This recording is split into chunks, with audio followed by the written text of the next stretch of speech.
Hello दोस्तों, मैं विवेक पांडे आप सभी का अपने यूट्यूब चैनल ब्रह्मोसॉफ्ट और जावा के इस ट्यूटोरियल में स्वागत करता हूँ।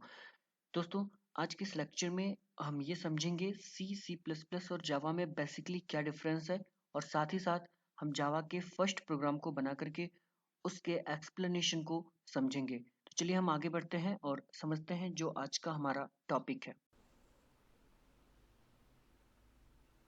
Yes sir.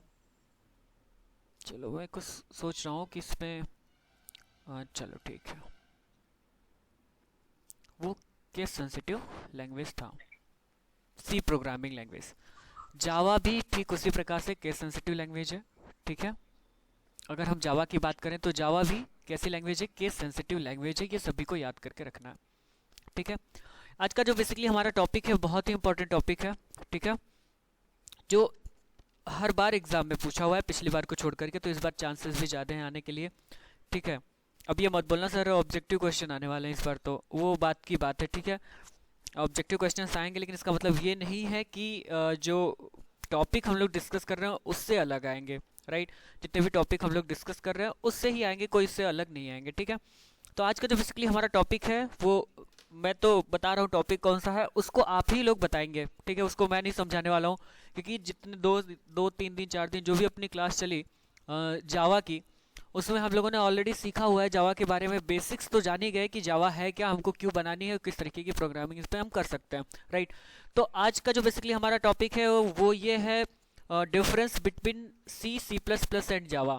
पहला ये टॉपिक रहेगा। दूसरा टॉपिक रहेगा हमारा फर्स्ट प्रोग्राम इन जावा। हम जावा में फर्स्ट प्रोग्राम बना करके समझेंगे कि किस तरीके से पहला प्रोग्राम हम जावा में बनाते हैं, और उसमें जो भी हम लाइन लिखेंगे, जो भी हम क्लास बनाएंगे, किस तरीके से हम क्लास बनाते हैं, क्लास बनाने का हमारा मेथड क्या होता है, बहुत ही इंपॉर्टेंट वो भी है।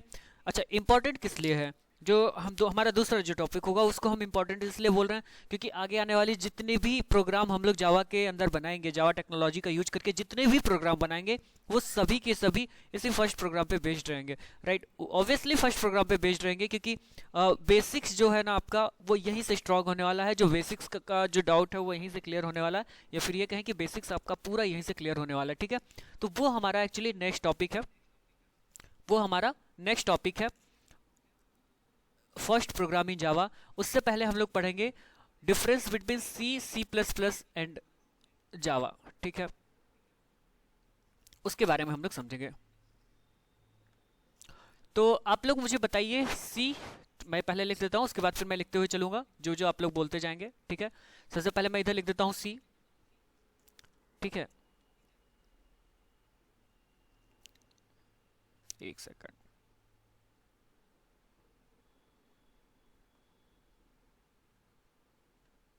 यहाँ पे मैं लिख देता हूँ सी प्लस प्लस। ठीक है, जिसके बारे में हमको डिफरेंस सभी को दिख रहा है कि नहीं दिख रहा, छोटा दिख रहा है क्या? दिख रहा है सर। दिख रहा है। साइज को, इसके साइज को थोड़ी बड़ी करेंगे हम। तो हम लोग कर ले रहे हैं अपने हाथ से। अच्छा, अपने आप कर लो, वाह बड़े टैलेंटेड हो तुम लोग। चलो ठीक है। यूज करना है सर। क्या है, क्या बोल रहे हो? 2 उंगली तो यूज करना है, 2 उंगली तो यूज करना है बस। अच्छा अच्छा अच्छा, चलो ठीक है। चलो ठीक है, तो आप लोग बताइए मुझे कि जो पहला डिफरेंस होगा वो सी के इनसाइड क्या हो जाएगा, और जो दूसरा होगा वो तो हम डिस्कस करेंगे। पहले हम पहला डिस्कस करते हैं। तो कौन बताएगा भाई, डिफरेंस कौन बताएगा? सर सी प्रोसीजरल लैंग्वेज है। सी जो है वो प्रोसीजरल लैंग्वेज है, कोई भी कॉपी पेस्ट नहीं करेगा। ठीक है, मतलब कहीं और से देख करके नहीं बोलने की कोशिश करेगा, खुद से ही बोलने की हाँ कोशिश सर। करना। ठीक है, सिंपल है, बहुत ही सिंपल है। एग्जाम में आता है आप लोगों को, अच्छा एग्जाम में नहीं आता है, एग्जाम में तो चलो ठीक है वो आएगा आएगा, बात की बात है, पूछता ही है, पिछली बार भी पूछा हुआ था, पिछली बार को छोड़ करके हर बार एग्जाम में आया है। ठीक है, तो और एक चीज़ और है पता है, मैं जब इंटरव्यू देने गया था तो हमसे यही क्वेश्चन उन्होंने पूछा था, सी और जावा में क्या डिफरेंस है।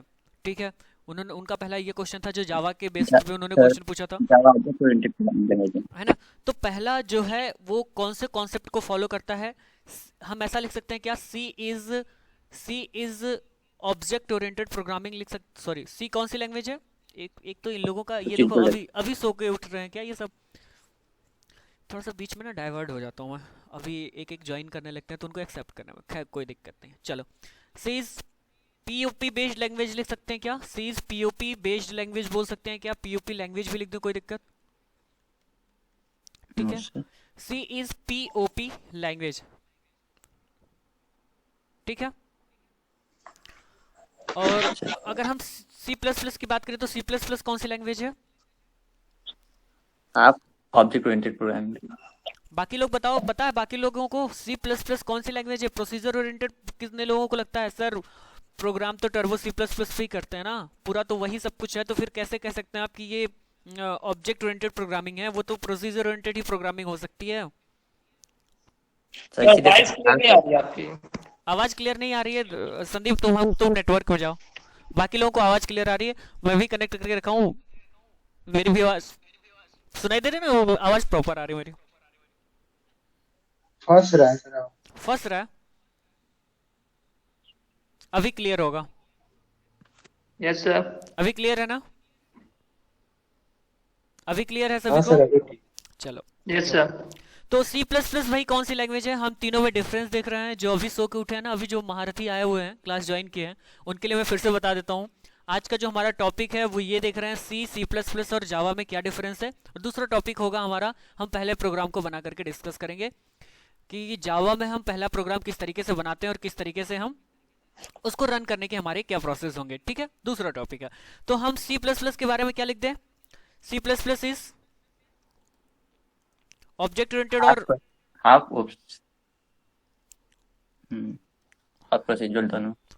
ठीक है। देखो वहाँ सी प्लस प्लस में ऑब्वियसली कुछ प्रोसीजर ओरिएंटेड प्रोग्रामिंग के कॉन्सेप्ट फॉलो किए जाते हैं, लेकिन अगर जहाँ कहीं पे भी क्वेश्चन आएगा कि सी प्लस प्लस कैसी लैंग्वेज है, तो हम वहाँ पे बोलेंगे सी प्लस प्लस एक ऑब्जेक्ट ओरिएंटेड लैंग्वेज है, ऑब्जेक्ट ओरिएंटेड के कॉन्सेप्ट को फॉलो करती है सी प्लस प्लस लैंग्वेज, ठीक है। सर फुली तो नहीं करती ना? नहीं फुली नहीं है, फुली नहीं है, लेकिन अगर क्वेश्चन आता है तो हम इसको ऑब्जेक्ट ओरिएंटेड प्रोग्रामिंग ही बताएंगे, ठीक है। कुछ प्रोसीजर ओरिएंटेड प्रोग्रामिंग के कॉन्सेप्ट को फॉलो करती है। अगर जावा की बात करें, देखो ऑब्जेक्ट ओरिएंटेड प्रोग्रामिंग एक्चुअली क्या है? ये प्रोसीजर ओरिएंटेड प्रोग्रामिंग का अपडेटेड वर्जन है, ऐसे समझ सकते हो, ठीक है।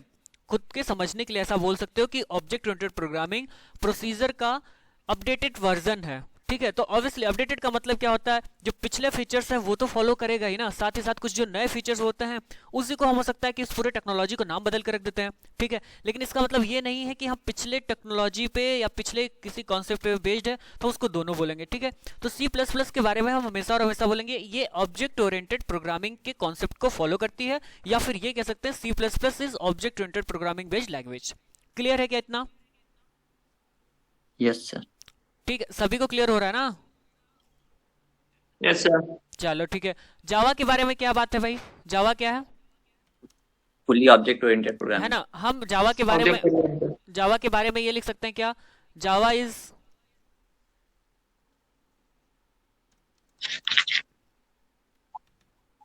100%, देखो 100% तो नहीं है, नियर अबाउट इसको हम भी लिखते हैं, ये भी 100% नहीं है, क्योंकि एक आगे हम डिस्कस करेंगे कि हम इसको नियर अबाउट 100% क्यों बोल रहे हैं, ठीक है।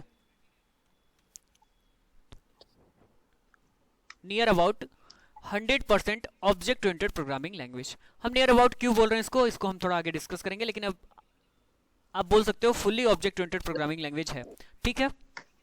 सर पाइथन किस टाइप का है लैंग्वेज? देखो पाइथन में मैंने बताया था ना आपको, पैराडिगम जब मैं डिस्कस कर रहा था उसी टाइम पे मैंने बताया था कि पाइथन में जो कॉन्सेप्ट एक्चुअली होते हैं वो मल्टी पैराडिगम को फॉलो करता है, उसमें मल्टी पैराडिगम होते हैं, वो फंक्शनल को भी फॉलो करता है पाइथन जो लैंग्वेज है, ठीक है। तो पाइथन की बात अलग है, वो मल्टी पैराडिगम को फॉलो करता है। अगर हम सी सी प्लस प्लस जावा की बात करें तो सी जो है वो प्रोसीजर ओरिएंटेड को फॉलो करता है, C plus plus object oriented को, जावा जो है वो 100% ऑब्जेक्ट ओरिएंटेड प्रोग्रामिंग है, लेकिन कहीं कहीं पे इसके कॉन्सेप्ट जो है वो 100% नहीं माने जाते हैं, राइट। इसलिए हम इसको बोलते हैं near about 100% object oriented programming को फॉलो करती है, ठीक है। ठीक है बात ना? यस। चलो ये तो हो गया Yes, sir. पहला डिफरेंस, ये तो हो गया पहला डिफरेंस। दूसरा डिफरेंस बताओ भाई, दूसरा डिफरेंस बताओ। सी केस सेंसिटिव है। सी केस सेंसिटिव है, ये तो आपने क्या बोलते हैं आप लोग, सिमिलरिटी बता रहे हैं आप? दोनों तीनों केस। सर सी डिपेंडेंट है। सी, वेरी गुड। सी जो है प्लेटफॉर्म डिपेंडेंट है। सी जो है प्लेटफॉर्म डिपेंडेंट है, ठीक है। सी जो है वो प्लेटफॉर्म डिपेंडेंट लैंग्वेज है। सी इज प्लेटफॉर्म डिपेंडेंट बोल सकते हैं क्या? Yes sir. Yes sir. Platform dependent, yes sir. Platform dependent language. ये देखो, ये तो सिंपल सिंपल है, प्लेटफॉर्म डिपेंडेंट, प्लेटफॉर्म इंडिपेंडेंट। अच्छा, अगर हम इसकी बात करें सी प्लस प्लस की, तो सी प्लस प्लस कैसी है? इंडिपेंडेंट है। कितने लोग कहते हैं कि C sir plus platform dependent है। C plus plus platform independent language है? कितने लोगों का कहना है ऐसा? सर मेरा मतलब sir dependent. Anees sir. Anees Ansari.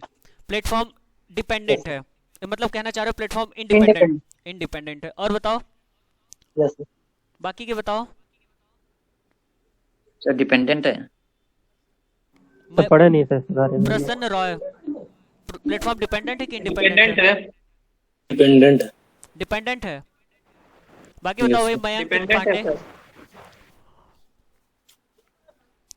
Platform dependent है कि इंडिपेंडेंट है? डिपेंडेंट है सर। डिपेंडेंट है, वेरी गुड। देखो, एक चीज आप लोगों को पता है, प्लेटफॉर्म डिपेंडेंट या फिर प्लेटफॉर्म इंडिपेंडेंट कौन सी लैंग्वेज होती है? ये बात किसी को पता है कि नहीं? कौन सी लैंग्वेज, कब हम किस बेसिस पे बोलते हैं कि प्लेटफॉर्म डिपेंडेंट है या फिर प्लेटफॉर्म डिपेंडेंट नहीं है, प्लेटफॉर्म इंडिपेंडेंट है? देखो, सी लैंग्वेज भी प्लेटफॉर्म जब का डिपेंडेंट है। एक्सटर्नल बोलो। जब हमको एक्सटर्नल कंपाइलर या फिर इंटरप्रेटर डाउनलोड नहीं करना पड़े, या फिर उसके लिए एक अलग से आईडी डाउनलोड ना करना पड़े। अलग से आईडी डाउनलोड ना करना पड़े मतलब मतलब आईडी यूज ना करना पड़े उसके लिए। तो जावा के लिए आईडी यूज नहीं करते हैं क्या? जावा के लिए आईडी यूज नहीं करते हैं? हमने कल ही पहले ही क्लास में बताया था कि जावा के लिए हम लोग इक्लिप्स वगैरह भी यूज करते हैं। कई सारे आईडी है जावा के, है ना? देखो, बेसिकली दो प्रकार के एप्लीकेशन होते हैं। अगर आप लोगों को याद है तो मैंने शायद क्लास में बताया था कि दो प्रकार के एप्लीकेशन होते हैं, ठीक है। एक होता है नेटिव एप्लीकेशन और दूसरा होता है कौन सा? Web application. दो प्रकार के एप्लीकेशन होते हैं या फिर दो प्रकार के सॉफ्टवेयर होते हैं, ध्यान से समझना, ठीक है। इसे एक पॉइंट से, इसी एक कॉन्सेप्ट से आप लोगों को डिस्कस कंफर्म हो जाएगा कि कौन सी लैंग्वेज प्लेटफॉर्म डिपेंडेंट होती है और कौन सी लैंग्वेज प्लेटफॉर्म इंडिपेंडेंट होती है, ठीक है। दो प्रकार के एप्लीकेशन होते हैं, एक होता है नेटिव एप्लीकेशन और दूसरा कौन सा होता है? दूसरा कौन सा होता है? वेब एप्लीकेशन, ठीक है। वेब एप्लीकेशन ऐसी प्रोग्रामिंग लैंग्वेज जिसके माध्यम से, ऐसी प्रोग्रामिंग लैंग्वेज जिसके माध्यम से हम सिर्फ और सिर्फ नेटिव एप्लीकेशन बना सकते हैं, उनको हम बोलते हैं प्लेटफॉर्म डिपेंडेंट। उसको हम क्या बोलते हैं? प्लेटफॉर्म डिपेंडेंट, ठीक है। देखो, अब एक क्वेश्चन आप लोगों के दिमाग में एक डाउट और चल रहा होगा, सर आप पिछली क्लासों में तो बोल रहे थे कि कोड इधर उधर ट्रांसफर हो जाए तो उसको प्लेटफॉर्म डिपेंडेंट बोलते हैं, प्लेटफॉर्म इंडिपेंडेंट बोलते हैं। बात वो भी है, ठीक है, वो भी एक मेजर रीजन है प्लेटफॉर्म डिपेंडेंट होने का, ठीक है। कि जो सी प्रोग्राम बनाते हैं हम, उसको किसी और प्लेटफॉर्म पे उसको हम नहीं चला सकते हैं, राइट ना? ये हमने पिछली क्लास में डिस्कस किया था। लेकिन जावा अपना खुद का एक एनवायरनमेंट बनाता है जिसके कारण उसको हम दूसरे प्लेटफॉर्म पे भी रन करवा सकते हैं, इसलिए इसको बोलते हैं प्लेटफॉर्म इंडिपेंडेंट। लेकिन एक जो मेजर पॉइंट ये है जो मैं डिस्कस कर रहा हूँ कि दो प्रकार के एप्लीकेशन होते हैं, नेटिव और वेब। नेटिव एप्लीकेशन जिस टेक्नोलॉजी को यूज करके बनाते हैं उसको हम बोलते हैं प्लेटफॉर्म डिपेंडेंट, और वेब एप्लीकेशन, नेटिव एप्लीकेशन दोनों जिस लैंग्वेज के माध्यम से हम बनाते हैं उसको हम बोलते हैं प्लेटफॉर्म इंडिपेंडेंट। जावा एक ऐसे लैंग्वेज है जिसके यूज से हम दोनों प्रकार के एप्लीकेशन बना सकते हैं, नेटिव एप्लीकेशन भी बना सकते हैं और साथ ही साथ वेब एप्लीकेशन भी बना सकते हैं। क्योंकि हमने पहली क्लास में डिस्कस किया था कि जावा की मदद से हम जो सर्वर साइड की कोडिंग होती है या फिर क्लाइंट साइड की कोडिंग होती है, हम दोनों करते हैं ना, जावा के माध्यम से हम कर सकते हैं।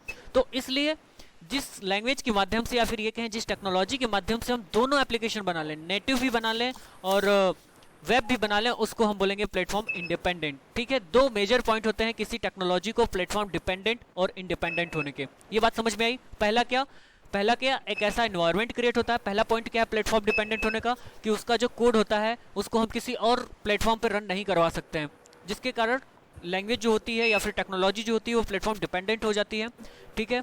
और दूसरा जो लैंग्वेज प्लेटफॉर्म इंडिपेंडेंट होती है उसका मतलब ये होता है कि उसके जो कोड होते हैं हम उसको किसी और प्लेटफॉर्म पे रन करवा सकते हैं। इसके कारण प्लेटफॉर्म इंडिपेंडेंट होते हैं। मेजर 2 पॉइंट होते हैं प्लेटफॉर्म डिपेंडेंट और प्लेटफॉर्म इंडिपेंडेंट होने के। ये बात समझ में आई कि नहीं आप लोगों को? Yes sir. वेब एप्लीकेशन और Yes, sir. नेटिव एप्लीकेशन की बात समझ में आई आपको? पता है ना जावा के माध्यम से हम कर सकते हैं ब्राउज़र, हम जावा के माध्यम से कोडिंग कर सकते हैं, सर्वर की भी कोडिंग कर सकते हैं, इसलिए हम इसको बोलते हैं प्लेटफॉर्म इंडिपेंडेंट। ये 2 पॉइंट है, दोनों पॉइंट आप लोगों को समझ में आया? Yes sir. आगे बढ़े। Yes sir. Yes sir.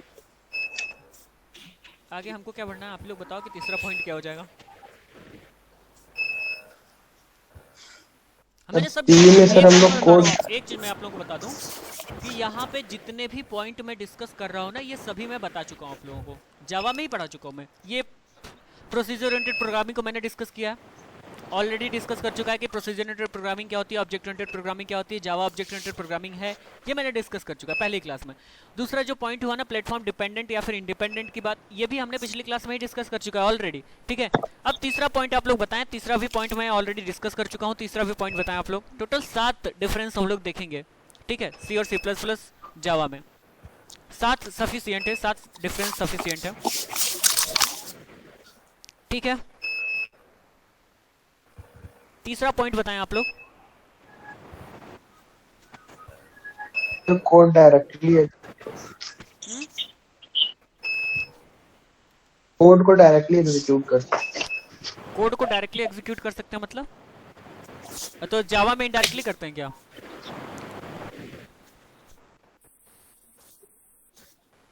VM के थ्रू।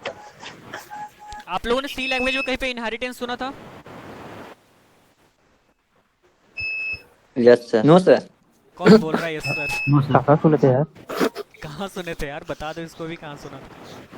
अच्छा कंफ्यूज हो गया, कहाँ सुन लिया? कोई नहीं सर, हम जावा सुन लिया, बोले अचानक से। नहीं सर, ट्रेवर्सिंग पढ़े थे, इनहेरिटेंस कहाँ सुन लिए हम? इनहेरिटेंस नहीं सुना था ना? नहीं सर।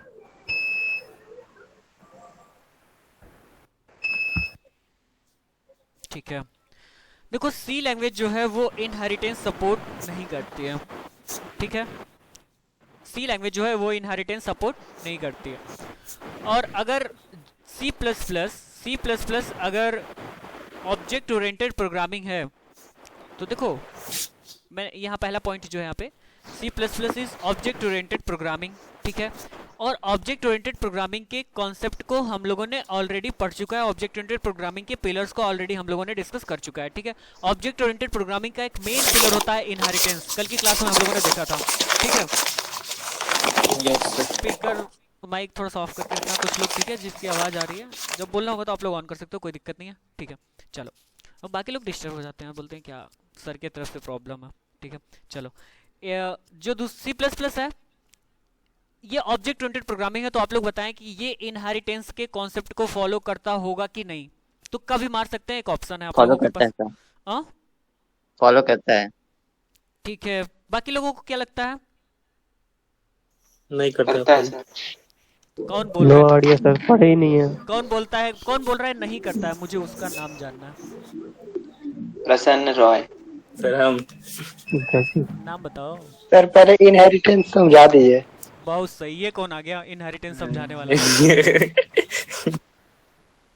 तो अनीस बोल रहा है ना, पहले इनहेरिटेंस समझा दीजिए। यस सर, अनीस था। अच्छा अच्छा, तो कल की क्लास में नहीं थे क्या अनीस तुम? नो सर, बाहर से थोड़ा। बाहर थे थोड़ा, तो कल की क्लास में तो हम सर ये लोगों ने डेली नहीं रहता है। तुमको क्या कल की प्रॉब्लम है? क्लास यूट्यूब पे पढ़ी है, पढ़ लेना। नहीं नहीं, ये एक लेक्चर नहीं है, ठीक है। ये लेक्चर नहीं है।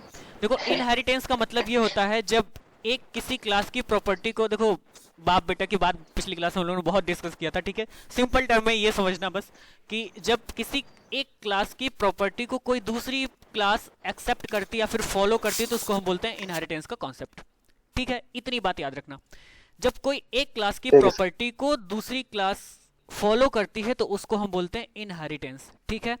या फिर थोड़ा सा और समझ लेना, चाइल्ड क्लास पेरेंट क्लास की प्रॉपर्टी को फॉलो करती है। ये चाइल्ड क्लास क्या होती है? पेरेंट क्लास क्या होती है ये हम आगे देखेंगे, ठीक है। हम लोगों ने थोड़ा बहुत कल डिस्कस किया था, लेकिन अच्छे से समझेंगे आगे। बस इतना याद रखना, एक क्लास की प्रॉपर्टी को दूसरी क्लास फॉलो करती है, उसको हम इनहेरिटेंस बोलते हैं, ठीक है। देखो C++ जो है, C++ जो है वो सिंगल, मल्टी लेवल और मल्टीपल इनहेरिटेंस को फॉलो करती है। सिंगल, मल्टी लेवल मल्टीपल और मल्टीपल इनहेरिटेंस को सपोर्ट करती है, ठीक है। सिंगल, मल्टी लेवल और मल्टीपल। ये देखो एक अभी आ रहा है धुरंधर प्रेम विश्वकर्मा, ये अभी आ रहा। सो गए थे क्या तुम? तो दोपहर का समय सुस्त हो जाते हैं। चलो, सिंगल, मल्टी लेवल और मल्टीपल, राइट। अरे सर सोए तो उसमें थे सर, SBI वाले में से। क्यों पढ़ा नहीं रहे क्या इतना ढंग से? इतना सुस्त होके पढ़ाते हैं सर, बोलेंगे तुम धीरे धीरे एकदम सुस्त हो जाएंगे पढ़ते पढ़ाते, अब वो नींद आ जाता है हम लोग को। एक एप्लीकेशन लिखना पड़ेगा तो आप लोग ग्लूकोज की बोतल लेके पढ़ा करें, नहीं? सर आप लोग खत्म हो गया क्लास। हाँ, हाँ सर खत्म हो सर गया। क्लास खत्म हो गया। आज ही हाँ खत्म हो उनका गया। हो गया। हाँ सर। DDMS वाले का बचा हुआ है, कल लेंगे लास्ट क्लास शायद। तो जावा उन्होंने खत्म कर दिया। नो सर, नहीं वो सर, वो बोल रहे हैं कि बोले गवर्नमेंट से आ रहा है, बोर्ड की नोटिस तरफ भी से ऑर्डर खत्म था हो कि गया। क्लास बंद कर देना। हाँ हाँ, तुम लोगों का एग्जाम होता Yes. है होने वाला है नेक्स्ट मंथ में, इसलिए सर 10% अच्छा सिलेबस सर, भी कंप्लीट नहीं हुआ है। 10% सिलेबस कंप्लीट सही नहीं तो हुआ। वही हाल हो गया ना, खाया पिया कुछ नहीं, गिलास थोड़ा चाराना। तो अब यार क्या कर सकते हैं, कुछ तो तुम लोग भी अपना टैलेंट दिखाओगे कि हर बार टीचर ही टैलेंट दिखाए। चलो ठीक है, पढ़ते हैं। तो ऑनलाइन होगा तो अच्छा ही है सर हम लोग के लिए। क्लास में बुला लेंगे, कैमरा के सामने होगा तो आप लोग समझ सकते हो क्या होगा। अरे सर, सर क्लास में सर बुलाएंगे आप तो है ना, ऑनलाइन आप क्या हेल्प होगा? कर देंगे। अच्छा सर अच्छा, स्पीड मोड कब काम आएगा फोन ये में? कौन बोल रहा है आप हेल्प कर देंगे? मैं एग्जाम टाइम पे बच्चों को जानते ही नाम ही भूल जाता हूँ, प्रॉब्लम है मेरे साथ। ब्लैकमेल कर देंगे। गजनी बन जाते हैं sir. Exam time sir student मत समझिएगा ना। हाँ हाँ, देखो ये आया है अभी जगह ही है।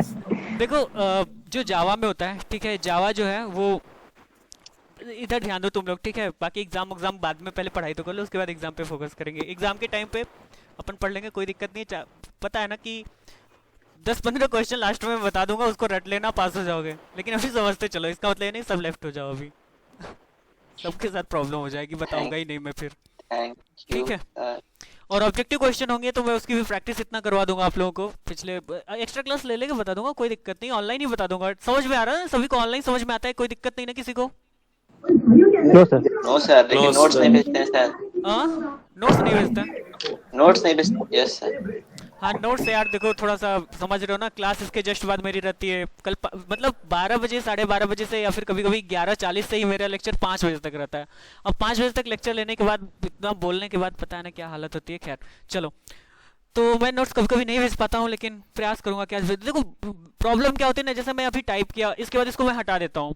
कोई प्रीडिफाइन मतलब पहले से बना हुआ नोट्स मेरे पास रहता नहीं है, तो थोड़ी सी प्रॉब्लम होती है। आप लोग स्क्रीनशॉट ले लिया करो और खुद से बना लिया करो, कितने आलसी हो आप लोग। चलो ठीक है, तो जावा जो बना रहे है, हैं सर। हाँ, ये इसको देखो, ये सोता रहता है, ये बनाता नहीं है, तो बोलता सर भेज दिया करिए। चलो ठीक है, तो समझना, इधर ध्यान देना, सभी लोग ध्यान देना, ठीक है। बहुत बातें कर ली हम लोग। जो तीसरा पॉइंट है, ये सी लैंग्वेज जो है वो इनहेरिटेंस के कॉन्सेप्ट को, हमने कहीं पे सी लैंग्वेज में इनहेरिटेंस के कॉन्सेप्ट को नहीं देखा है, ठीक है। C++ हम लोगों ने नहीं पढ़ा है, हमारे सिलेबस में नहीं था, लेकिन फिर भी हम यहाँ पे इसको मतलब देखो, जावा पढ़ रहे हो ना, तो आपको C++ के कॉन्सेप्ट पता होना चाहिए, ठीक है। तो आपको ये पता होना चाहिए कि जो C++ है, ठीक है, वो किस प्रकार की लैंग्वेज है और कौन कौन से कॉन्सेप्ट को फॉलो करती है, राइट। तो जो C++ लैंग्वेज है, इसमें जो इनहेरिटेंस यूज होता है, single, multiple, multi level inheritance के कॉन्सेप्ट को फॉलो करता है, ठीक है। यहाँ पे हम लिख देते हैं कुछ और पॉइंट, इनहेरिटेंस, ठीक है, अभी क्लियर हो जाएगा ये।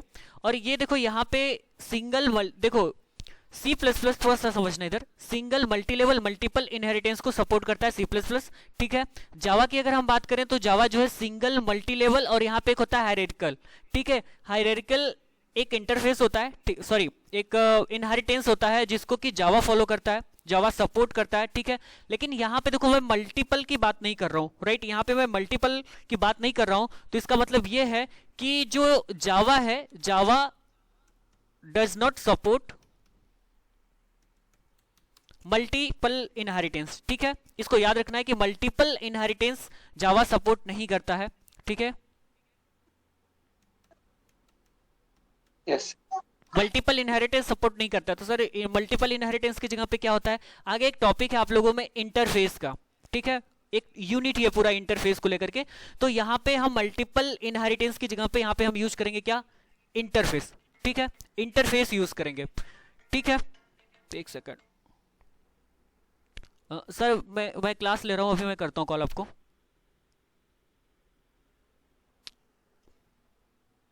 देखो फोन पे आ जाता है ना तो अलग से डिस्टरबेंस हो जाता है। एक मिनट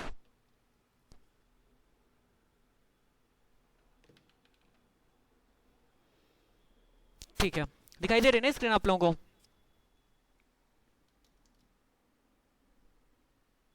यस सर।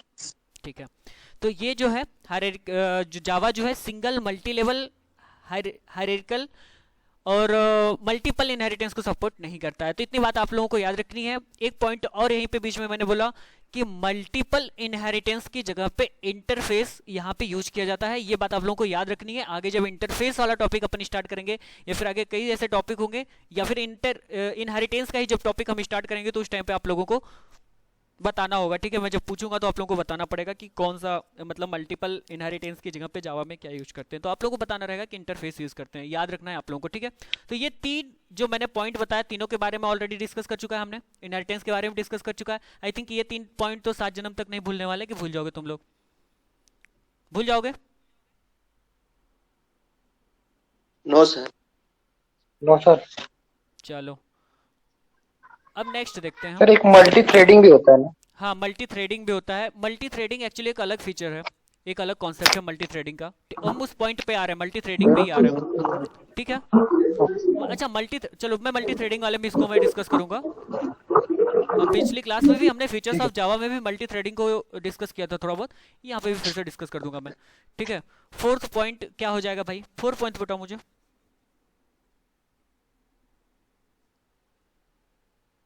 बताओ क्या हो जाएगा 4th पॉइंट?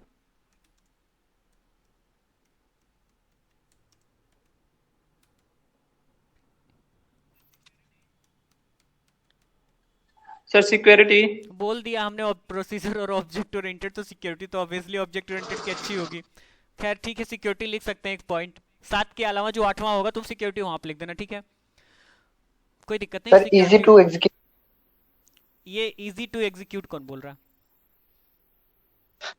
सर हम सर इसी हाँ, में सर इजी टू एग्जीक्यूट मतलब कि कैसे कह सकते हैं आप इजी टू एग्जीक्यूट? जावा क्या ढोल लगाना बजा के एग्जीक्यूट करना पड़ता है? मजाक कर रहा हूँ।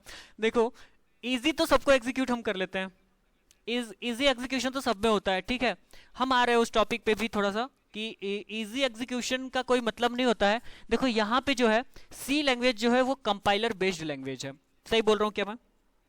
कंपाइलर बेस्ड लैंग्वेज है, इसमें हम कंपाइलर का यूज करते हैं, ठीक है। Yes, सभी sir. को पता Yes, है, sir. ऑलरेडी सभी को पता है कंपाइलर बेस्ड लैंग्वेज है सी।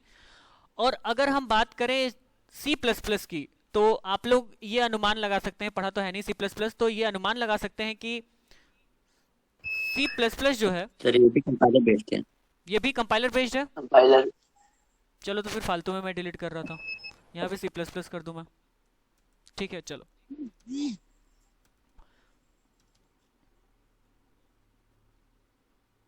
ये क्या हो रहा है? शिफ्ट क्यों नहीं काम कर रहा? हैंग हो गया हुआ सर। नहीं यार, हैंग नहीं करना चाहिए Nice. सिस्टम। बहुत प्लस हो गया। हैक हो गया सर। अरे नहीं यार, इतना तो नहीं है कि मेरा सिस्टम हैक हो। ना नहीं। ई का लग गया कोनो रहने दीजिए ना सर, C++ जैसा है। सही। देखो ये, हाँ सर कहाँ लगे हुए हैं आप भी। चलो ये C++ लिखा हुआ है, ठीक है। अरे वो सही था यार, वो लगा हुआ था ना कर्सर, इसलिए वही तो लिखा है। वहीं तो लिखा है सही। C++ is compiler based language, ठीक है। C++ भी कंपाइलर बेस्ड लैंग्वेज है। और अगर हम जावा की बात करें तो जावा के बारे में बताएं आप लोग, किस टाइप की लैंग्वेज है? दोनों सर। दोनों है? Yes sir. कितने लोग करे सर दोनों नहीं है? सर दोनों है।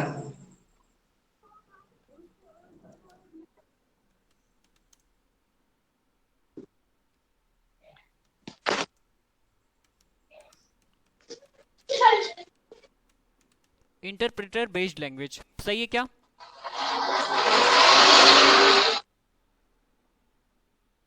क्लियर है ये? सी जो है वो कंपाइलर बेस्ड लैंग्वेज है, हमको पहले से पता है। C plus plus compiler based language, C plus plus भी, ठीक है।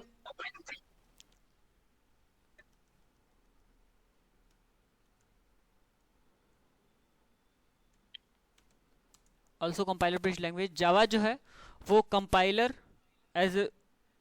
कंपाइलर और इंटरप्रेटर दोनों बेस्ड लैंग्वेज है, ठीक है।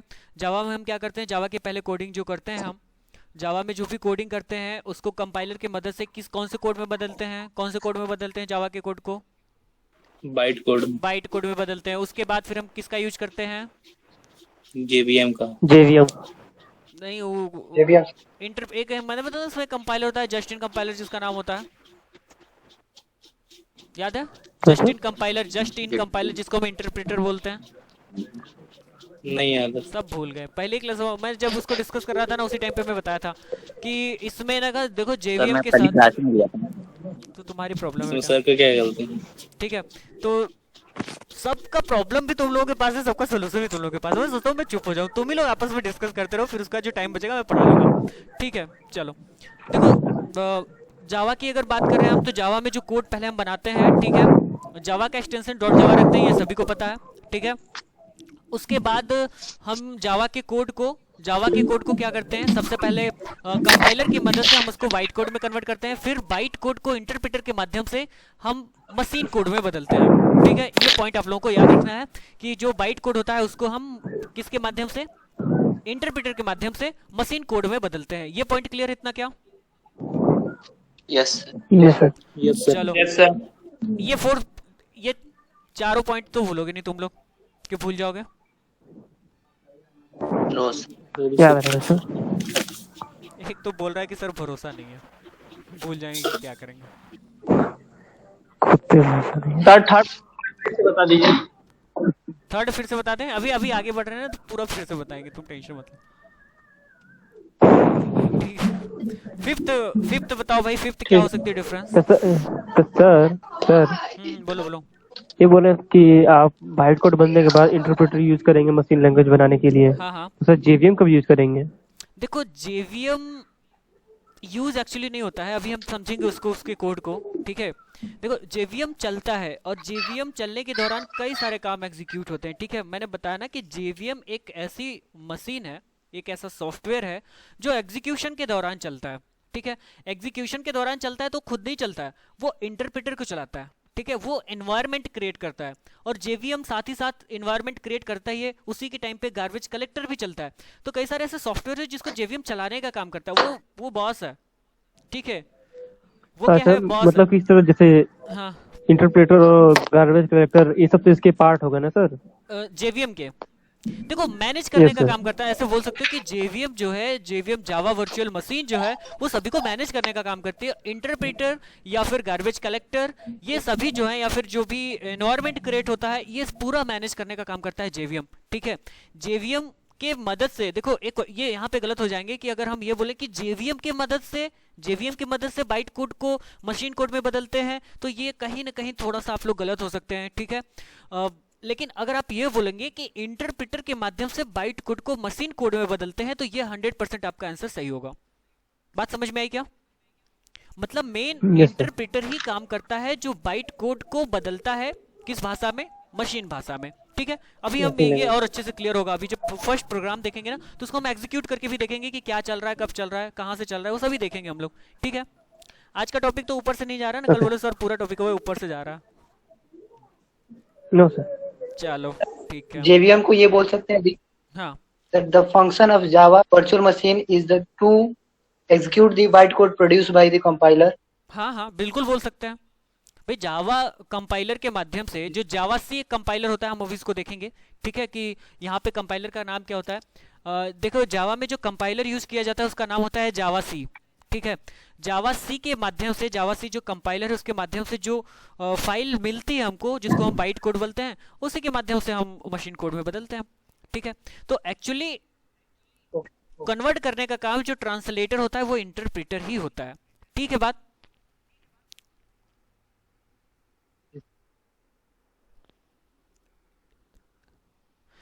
अच्छा एक बात मुझे और बताओ, मैं 5th पॉइंट पे आऊँ, 5th पॉइंट को हम डिस्कस करते हैं, ठीक है। मैं जब जावा के फीचर्स को बता रहा था, ठीक है, मैं जब जावा के फीचर्स को बता रहा था तो वहां पे मैं बताया था जावा के फीचर्स के टाइम पे कि मल्टी थ्रेड नाम का एक कॉन्सेप्ट होता है जिसको कि जावा फॉलो करता है, ठीक है। आपने कभी सी लैंग्वेज में मल्टी थ्रेडिंग का नाम सुना था? No sir. No sir. No sir. तो लिख दो यहाँ पे, नो सर। ठीक है।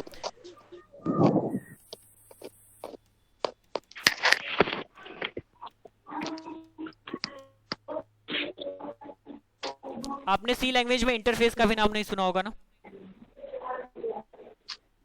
नहीं सुना ना। यहाँ पे पॉइंटर, सी लैंग्वेज में पॉइंटर यूज होता था। पॉइंटर एक अलग कॉन्सेप्ट है, ठीक है। जावा ओवा में पॉइंटर नाम की कोई चीज नहीं देखेंगे हम, ठीक है। तो 5th जो पॉइंट हो जाएगा, जो हमने पढ़ा हुआ है ऑलरेडी सी लैंग्वेज के बारे में, it does not support multi thread, ठीक है, मल्टी थ्रेड एंड इंटरफेस, ठीक है। मल्टी थ्रेड और इंटरफेस को फॉलो नहीं करता या फिर सपोर्ट नहीं करता है। कौन सी लैंग्वेज, कौन सी टेक्नोलॉजी? सी टेक्नोलॉजी, ठीक है।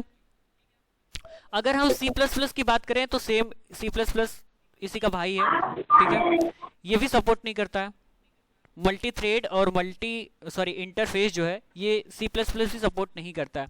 लेकिन हमने जावा के फीचर्स में ये देखा था, पढ़ा था मल्टी थ्रेडिंग के बारे में, ठीक है। तो हम यहाँ पे बोल सकते हैं कि जावा क्या करेगा भाई? मल्टी थ्रेडिंग करेगा, मल्टी थ्रेड को सपोर्ट करेगा और इंटरफेस को भी सपोर्ट करेगा। इंटरफेस किसकी जगह पे यूज करेंगे? अभी मैंने यहाँ पे बताया ना कि यहाँ पे मल्टीपल इनहेरिटेंस की जगह पे जावा में इंटरफेस यूज किया जाता है, ठीक है। बात किसकी जगह पे? मल्टीपल इनहेरिटेंस की जगह पे हम यहाँ पे इंटरफेस यूज करते हैं जावा के अंदर, ठीक है।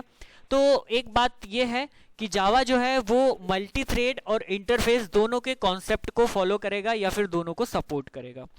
इतनी बात क्लियर है क्या? 5 जो हमने डिफरेंस देखा ये क्लियर है सभी को? Yes sir, yes sir. इसको भूल मत जाना सभी लोग, ठीक है। क्योंकि भाई ये देखो ये इम्पोर्टेंट है और आप लोगों को इसकी हमेशा जरूरत पड़ेगी, ठीक है। तो मुझे बताओ 5वां के बाद 6वां डिफरेंस कौन सा हो जाएगा? सर सी को सेव करते हैं .c एक्सटेंशन से। हाँ ये देखो सही दिमाग लगा, ठीक है। सी को .c एक्सटेंशन से सेव करते हैं, C++ को CPP से, जावा को जावा। एक ही डिफरेंस हो सकता है, ये भी डिफरेंस हो सकता है, कोई दिक्कत नहीं है।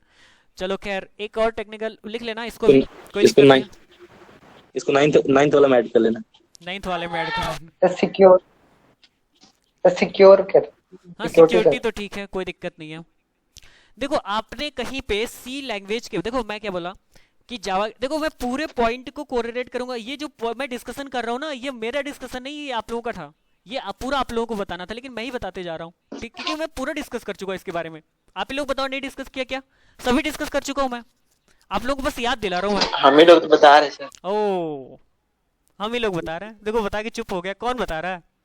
चलो ठीक है, बहुत अच्छी बात है, आगे देखते हैं, ठीक है। 6 पॉइंट है कि देखो मैंने बोला ना कि जावा के माध्यम से हम सर्वर साइड की भी कोडिंग कर सकते हैं, ठीक है।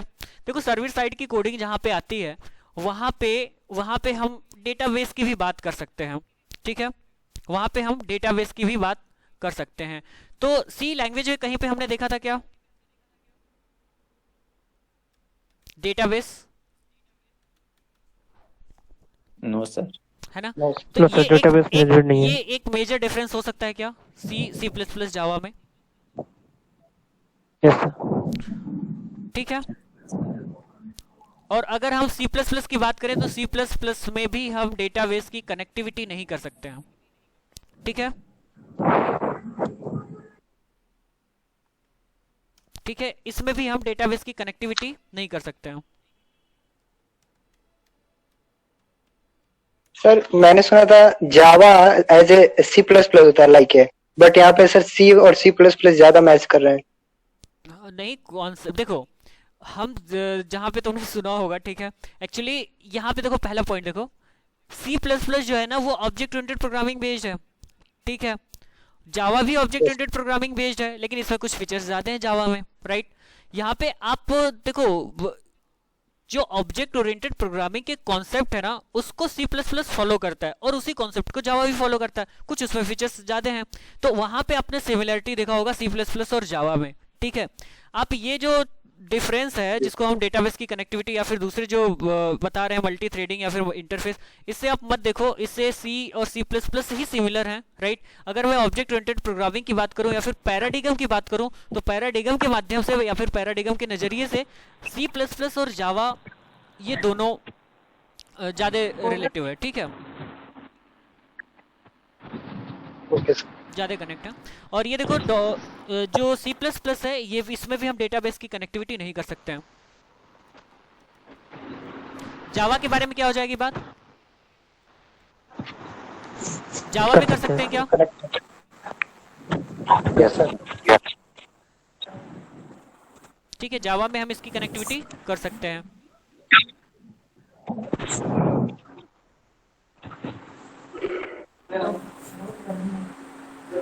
जावा सपोर्ट डेटाबेस कनेक्टिविटी, इतना क्लियर है? 6 डिफरेंस सभी को क्लियर है क्या?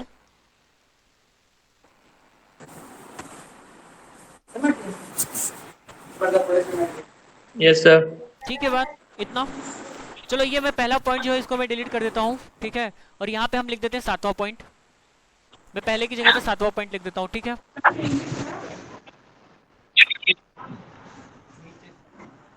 एक चलो तुम लोगों की बात कर लेता हूँ।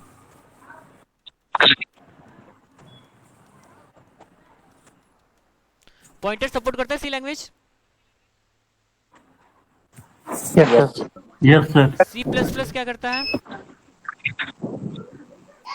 नहीं करता है। अच्छा, वो भी करते हैं। सी प्लस प्लस भी करता है। पॉइंटर को सपोर्ट करता है, ठीक है,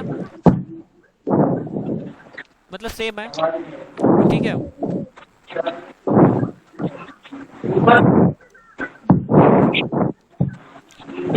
जावा जो है जावा पॉइंटर के कॉन्सेप्ट को पॉइंटर के कॉन्सेप्ट को सपोर्ट नहीं करते ना।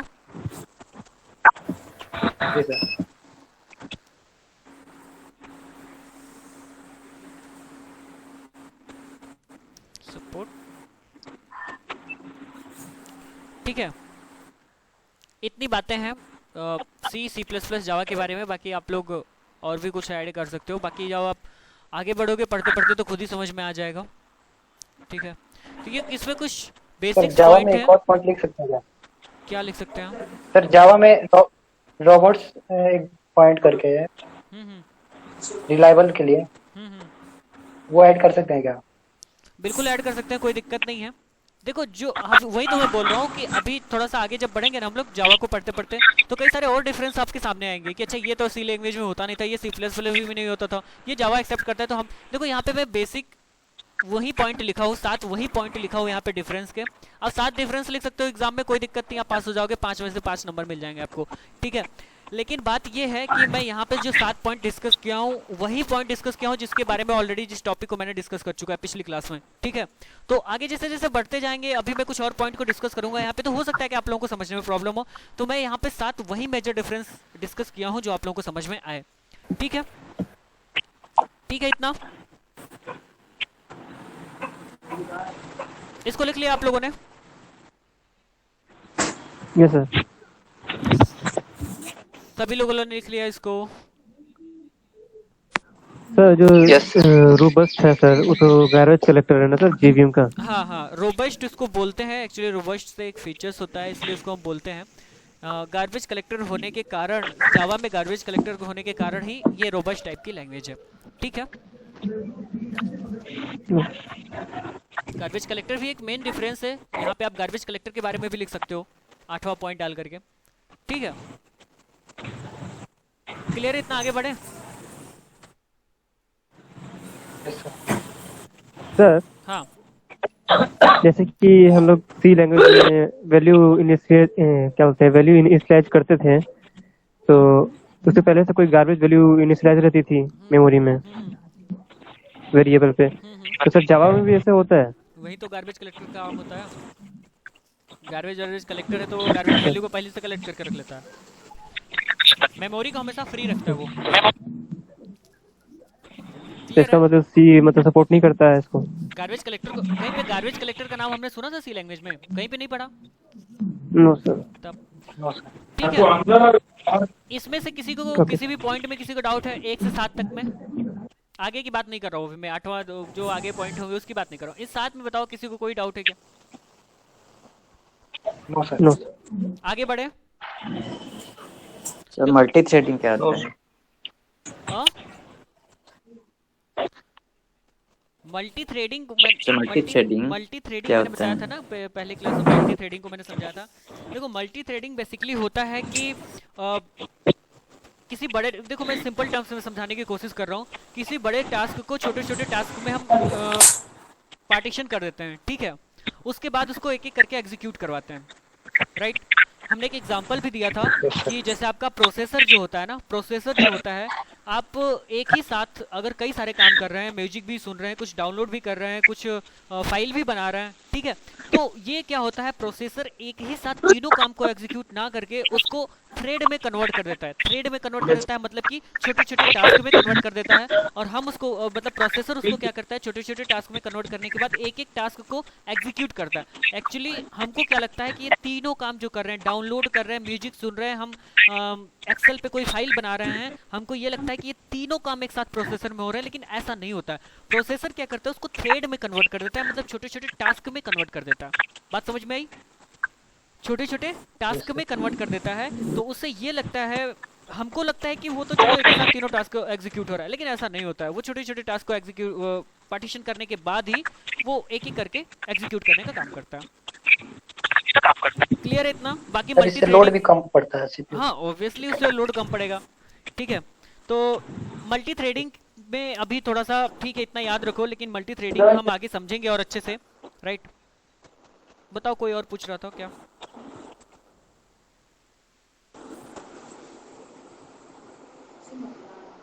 कौन पूछ रहा था? जो कल पापा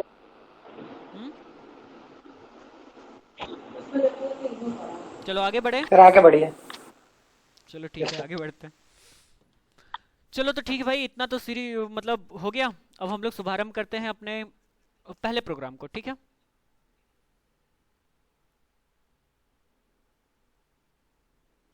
चलो मैं एक काम करता हूँ। हेलो क्या हुआ? ये बीच बीच में ऐसी आवाज कहाँ से आती है? खैर चलो समझो इधर। यहाँ पे मैं एक फोल्डर बना रहा हूँ, ठीक है। यहाँ पे एक मैं फोल्डर बना रहा हूँ। ये फोल्डर जो है, ये दिख रहा है आप लोगों को फोल्डर, ये ठीक है। यहाँ पे मैं एक फोल्डर बना रहा हूँ और इस फोल्डर का नाम रख देता हूँ मैं, इस फोल्डर का मैं नाम रख देता हूँ, थोड़ा सा मेरा लैपटॉप स्लो हो गया, खैर कोई दिक्कत नहीं है। इस फोल्डर का नाम रख देता हूँ मैं DOC रख देता हूँ, या कुछ भी रख सकते हो, कोई दिक्कत नहीं, मैं DOC रख देता हूँ, ठीक है। अब जावा की जो भी कोडिंग करेंगे हम यहीं से करेंगे, ठीक है। इसी फोल्डर में जो भी जावा का प्रोग्राम बनाएंगे इसी से समझेंगे, DOC करके जो बनाया हुआ है, राइट। अब इसमें क्या करना है, हमको एक जावा का प्रोग्राम बनाना है। क्लियर है? सभी को दिख रहा है ना? आवाज जा रही है ना सभी को प्रॉपर? यस बस सुनते सुनते सो मत जाना तुम। Yes, sir. जैसे चलो ठीक है सर, तो बढ़िया लोरी जैसी लग रही है सर की बातें, सो लो एक नींद। खैर कभी कभी होता है नींद लगती है लगने, और नींद उन्हीं को लगती है जिनको ना समझ में नहीं आता। हमारे साथ तो, हमारे साथ क्या, क्लास में भी कई ऐसे लड़के होते हैं। देखो कुछ ऐसे हमारे दोस्त भी थे जो पढ़ते पढ़ते सो जाते थे क्लास में, और अभी कुछ स्टूडेंट भी हमारे ऐसे हैं जो पढ़ते पढ़ते इतना, हमको लगता है कि क्या इनको मतलब नशा पत्ती करते हैं क्या ये सब। देखो यहाँ पे पढ़ाई का नशा है, पढ़ाई का क्या नशा है, नशा है पढ़ाई का, और सो के चलो ठीक है। देखो मैंने यहाँ पे कुछ नाम रख दिया, हेलो वर्ड। मैं क्यों नाम रखा हूँ भूल जाओ, कुछ भी नाम रख सकते हो, ठीक है। हेलो वर्ड डॉट जावा लिख दिया मैंने यहाँ पे। एक धुरंधर अभी आ रहा है, ये कहाँ भटक रहे थे बेटा आकाश, तुम भटकते हुए अभी आ गया। एक तो सीएस फर्स्ट ईयर में बोला सर इसकी ऑटो छूट गई थी इसलिए लेट आ रहा है। ऑनलाइन क्लास में भी ऑटो छूट रही है लोगों की, ठीक है। इसको मैंने नोट पैड पे ओपन कर लिया, ठीक है। नोट पैड पे इसको ये एक फाइल बनाया, ठीक है। देखो यहाँ पे दो बातें याद रखना है। पहला ये कि हमने फाइल का कुछ नाम रखा है, क्या नाम रखा है, क्यों नाम रखा है, हेलो वर्ड क्यों नाम रखा है, ये हम आगे डिस्कस करेंगे। डॉट लगा करके हमने जावा लगाया है, ठीक है। अच्छा एक बात मुझे बताओ, आप लोगों की एसपीआई की क्लास में जावा चला है ना, तो थोड़ा बहुत तो जावा वहाँ पे पढ़े होगे? Yes sir. Yes sir. चलो, तो तुम लोग ऐसा पूछते हो जैसे लगता है कि पहली बार सुन रहे हो यार। खैर देखो, यहाँ पे hello world डॉट जावा यहाँ पे लिख दिया हमने। hello world क्यों लिखा है हम आगे समझते हैं, कुछ ना कुछ नाम तो देना पड़ेगा, हमने hello world दे दिया, ठीक है। उसके बाद हमने रखा है डॉट जावा। डॉट जावा यहाँ पे एक्सटेंशन है, इससे ये हो रहा है कि हम जावा में कोडिंग कर रहे हैं, ठीक है। देखो सबसे पहले यहाँ पे हम क्या करेंगे, एक क्लास बनाएंगे, राइट। यहाँ पे क्या करेंगे, हम क्लास बनाएंगे। आपकी प्रोग्राम की जो शुरुआत होगी वो क्लास से होगी, ठीक है। हमने देखा था, जो पिछले लेक्चर में हम लोगों ने समझा था, स्ट्रक्चर ऑफ जावा, राइट। उसमें कई सारे सेक्शन थे, ठीक है, डॉक्यूमेंटेशन सेक्शन, कई सारे सेक्शन थे। उसकी ज़रूरत के अकॉर्डिंग हम उसको अप्लाई करेंगे। जहाँ पे जिस सेक्शन की ज़रूरत होगी वहाँ पे हम इसको अप्लाई करेंगे, ठीक है। जहाँ पे जिसकी ज़रूरत होगी हम उसको अप्लाई करेंगे। यहाँ पे हमको उसकी ज़रूरत नहीं, क्योंकि हम पहले प्रोग्राम को समझ रहे हैं, पहले प्रोग्राम को सीख रहे हैं, इसलिए कोई खास उसकी ज़रूरत नहीं है सभी सेक्शन को लिखना, ठीक है। यहाँ पे क्लास क्या है, ये क्लास एक कीवर्ड है, ठीक है। क्लास क्या है, एक कीवर्ड है जिसका हम यूज करेंगे किसी क्लास को क्रिएट करने के लिए। सर क्लास क्यों क्रिएट कर रहे हैं, क्या प्रॉब्लम है, आगे समझते हैं, ठीक है। देखो मैंने क्या बताया था, आपके प्रोग्राम में एक क्लास जरूर होगी, एक मेन क्लास जरूर होगी, एक क्लास आपको जरूर बनाना पड़ेगा जो वेरिएबल या फिर जो भी फंक्शंस आप बनाओगे उसको कंटेन करके रखेगी। जावा का ये रूल है। बात समझ में आई क्या, आपको एक क्लास तो जरूर बनाना पड़ेगा, ठीक है बात। अब इस क्लास का कुछ ना कुछ हम नाम देंगे, इस क्लास का हम कुछ ना कुछ नाम देंगे, और यहां पे इसका मैं नाम दे दिया हेलो वर्ल्ड, ठीक है। हेलो वर्ल्ड लिख दिया यहाँ पे। इतना क्लियर है क्या। क्लास एक कीवर्ड है, और क्लास के बाद हमने यहाँ पे लिखा हेलो वर्ल्ड, कुछ हमको नाम देना था, हमने इसका नाम दे दिया हेलो वर्ल्ड। क्लास का नाम है हेलो वर्ल्ड, ठीक है। इतना क्लियर है सभी को। अब क्लास की हम उसके बाद बॉडी बनाएंगे। एकदम बिल्कुल सिंपल तरीके से मैं समझा रहा हूं, अगर इतना समझ में नहीं आ गया ना तो तुम लोग बिल्कुल नस काट सकते हो, कोई दिक्कत नहीं है। खैर समझ में आएगा, ऐसा कुछ करना मत, मजाक करता हूँ, ऐसा नहीं सर समझाते नहीं समझ में आता है, काट ही लेते हैं आज तो हम। चलो ठीक है, तो इसके बाद हम क्लास की बॉडी बनाएंगे, ठीक है। आप लोग प्रोग्राम में देखोगे तो यहाँ पे कुछ लिखा रहेगा, पब्लिक, पब्लिक या फिर प्रोटेक्टेड या फिर डिफॉल्ट, राइट। यहाँ पे चार, इसको क्या बोलते हैं, यहाँ पे जो हम पब्लिक लगाते हैं, या फिर देखो प्रॉब्लम थोड़ी सी इसलिए होगी कि हमने C++ लैंग्वेज नहीं पढ़ी है, ठीक है। प्रॉब्लम कोई नहीं हो, कुछ प्रॉब्लम नहीं होगी, ठीक है। बस मैं जितना समझाते जा रहा हूँ उतना समझते जाना। मैं आप लोगों के सी के बेस्ड पे ही जावा को समझाने की कोशिश करूंगा, ठीक है। मुझे पता है आप लोगों ने C++ नहीं पढ़ा है, तो कभी कभी ऐसा होता है, कभी कभी क्या ऐसा होता ही है कि जो लोग सी लैंग्वेज C++ नहीं पढ़े उनको थोड़ा सा प्रॉब्लम होती है जावा पढ़ने में। लेकिन खैर कोई दिक्कत नहीं, आप रेगुलर बेसिस पे क्लास अगर अटेंड कर रहे हो तो आपको प्रॉब्लम नहीं होगी, पूरा एक एक टॉपिक समझ में आएगा, ठीक है। यहाँ पे हम लगाते हैं एक्सेस स्पेसिफायर। एक्सेस स्पेसिफायर को बहुत अच्छे से हम आगे डिस्कस करेंगे, लेकिन यहाँ पे थोड़ा सा बस ये समझना, एक्सेस स्पेसिफायर हम यहाँ पे लगाते हैं, ठीक है। क्लास से पहले या फिर किसी मेथड को बनाते हैं उससे पहले एक्सेस स्पेसिफायर का यूज करते हैं हम, ठीक है। जावा में बेसिकली 4 एक्सेस स्पेसिफायर होते हैं, पब्लिक, प्राइवेट, प्रोटेक्टेड और डिफॉल्ट, ठीक है। पब्लिक, प्राइवेट, प्रोटेक्टेड और डिफॉल्ट, ये 4 एक्सेस स्पेसिफायर होते हैं। सर एक्सेस स्पेसिफायर नाम से थोड़ा सा आप लोगों को क्लियर हो रहा होगा। एक्सेस स्पेसिफायर मतलब ये किसी क्लास को कब कैसे एक्सेस करना है, ये एक्सेस स्पेसिफायर बताता है, ठीक है। टेक्निकल टर्म में बहुत अच्छे से इसको हम आगे समझेंगे, अभी इसकी जरूरत नहीं है। एक चीज और समझना, क्लास के इनसाइड अगर हम क्लास बनाएंगे, ठीक है, क्लास के इनसाइड अगर हम कोई सी क्लास बनाते हैं तो देखो ये जो बाहर क्लास बनी हुई है इसका भी कुछ नाम दे देते हैं हम क्लास है, ठीक है। ये जो बाहर क्लास बनी हुई है इसको हम बोलेंगे आउटर क्लास, इसके इनसाइड जो क्लास बनाएंगे उसको हम बोलेंगे इनर क्लास, सिंपल है, ठीक है। एक चीज हमेशा याद रखना, ये जो एक्सेस स्पेसिफायर यूज कर रहे हैं हम, ये जो एक्सेस स्पेसिफायर यूज कर रहे हैं, पब्लिक, प्राइवेट, प्रोटेक्टेड, देखो जो आउटर क्लास होगी, जो ये क्लास है ये आउटर क्लास है, ठीक है। अभी मैंने क्लास ए लिखा था ना, जो आउटर क्लास होगी या तो इससे पहले हम पब्लिक लगाएंगे, ठीक है, या फिर हम इसको ऐसे ही डिफॉल्ट छोड़ देंगे। बात समझ में आ रही है ना, या तो पब्लिक लगाएंगे या तो छोड़ देंगे, राइट। क्यों ऐसा करते हैं आगे समझ में आएगा ये, ठीक है। अभी खैर एक्सेस स्पेसिफायर को हम नहीं समझते हैं, थोड़ा सा ज्यादा कॉम्प्लिकेटेड हो जाएगा, हमको हमारा टास्क है मेन फर्स्ट प्रोग्राम को समझना, ठीक है। क्लास लिख दिया, क्लास हेलो वर्ल्ड, मतलब कि ये हमारा एक क्लास बन गया, ठीक है। अब इसके बाद एक मेन मेथड होती है यहाँ पे, राइट, मेन मेथड होती है यहाँ पे public static void main, right, void main, इसके बाद इसके इनसाइड हम आर्ग्यूमेंट पास करते हैं स्ट्रिंग। ये किसका सिंबल है भाई? इस String ब्रैकेट का क्या argument। मतलब होता है? ये ब्रैकेट कहाँ पे देखते थे हम लोग? ये जो लगा हुआ है एरे में। एरे में, ठीक है। तो मतलब यहाँ पे एक हम एरे बना रहे हैं स्ट्रिंग टाइप का, ये तो क्लियर है, ठीक है। एक यहाँ पे स्ट्रिंग टाइप का एरे बना रहे हैं, ठीक है, एज आर्ग्यूमेंट हम पास कर रहे हैं, ठीक है। ये देखो, ये हमारी मेन मेथड होगी, ये इसको हम बोलते हैं फिक्स्ड प्रोटोटाइप, ठीक है। इसकी भी हम बॉडी बनाएंगे, ओपन और क्लोज करेंगे। देखो कर्ली ब्रेसेस मैंने क्लास के बाद ओपन किया है, फिर लिखा है मेन मेथड, या फिर इसी को हम बोलते हैं prototype, right, public static void main, ठीक है। उसके बाद इस मेन मेथड की भी हम बॉडी ओपन और क्लोज करेंगे, और फाइनली हम क्लास की बॉडी को क्लोज करेंगे, ठीक है।